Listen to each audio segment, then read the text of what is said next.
Welcome back to WagerTalk.com. We're heading to the SEC. We're going to take a look at Alabama at Texas A&M. This is going to be Chris's best bet. We'll get to him in a moment. Ralph, I'm going to kick it to you. Alabama, first couple games, we were one in there. They had some wins and no covers there after the Florida State game. But boy, the last 2 weeks, combined score of 125-3. That makes the Alabama alumni that might put down a couple dollars on their team very happy with Coach Saban in the results. Well, you're talking how much this line moved because of those results. But to me, Alabama's playing up to their level of competition. They hosted Fresno State and Colorado State. The average score of 41-17. They played Florida State, Vanderbilt, and Ole Miss. Like you mentioned, combined score 149-10 against the Power 5 teams. So I think they're that good. When they want to go to the next level, they can. Now, we've seen what they've done the last 2 weeks.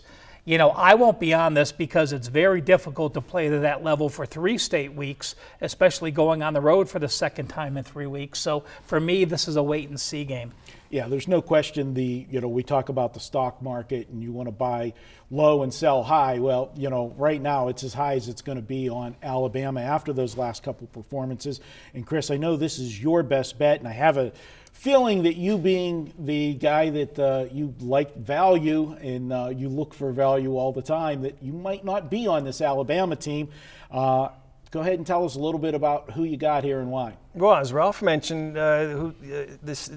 Alabama's just on a huge roll. They've covered straight 8. They've had no turnovers the last 8 games. How long can they keep on playing on that kind of level?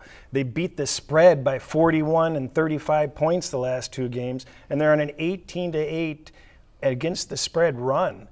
What does that tell you? It means that the bookmakers have to keep making this line higher and higher and higher. They're playing at Texas A&M, and Texas A&M is 4-1 this year so far. The only slight thing I worry about with Texas A&M is the strength of schedule is a little bit lower, but statistically they're playing well enough to at least keep in this game. Both of these teams run the ball a lot.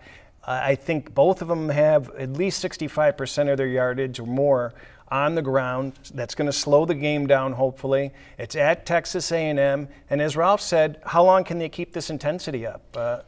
So I think it's the first time that Alabama is going to face a quarterback like Texas A&M has, Kellen Mond. He's already run the ball 51 times. That adds an extra element of the game that they have to defend. So I think it's going to be interesting. I make the line on my math database closer to 20, 21. I think we're getting extra value. The biggest point that I got to just follow up on there with the quarterback for Texas A&M, that's this type of quarterback that historically has given this Alabama defense problems through the years. If you're a dual threat, Alabama's had trouble. The previous opponents that they had, now going back to the first game, Florida State, he was a dual threat quarterback. He could cause problems, but since then they haven't faced a quarterback like that. Well, what you got to remember, too, when we're talking about Alabama and when they want to play to a level, you got to remember when they played Vanderbilt, Vanderbilt was undefeated and called them out. We want Alabama was the war chant, and Ole Miss gave them their only home loss in the last 5 years, the last time they had played them. So motivation for Bama to come out and crush an opponent, again, not so easy to do. They've beaten A&M by 10-plus points the last 3 years, so not the same thought process going in. Yeah. All right, there you go. Chris says to take Texas A&M plus the points. I got to agree with him on that one. I don't like to always agree with Chris, but this one I will. Just kidding there. And guys, if you want to save $10 this week, use coupon code TD10. That's TD for touchdown and the number 10, and you'll save $10 on any package this weekend at Wager Talk. That coupon will be live through midnight on Sunday. Check it out at WagerTalk.com. We'll be back with more here at Wager Talk.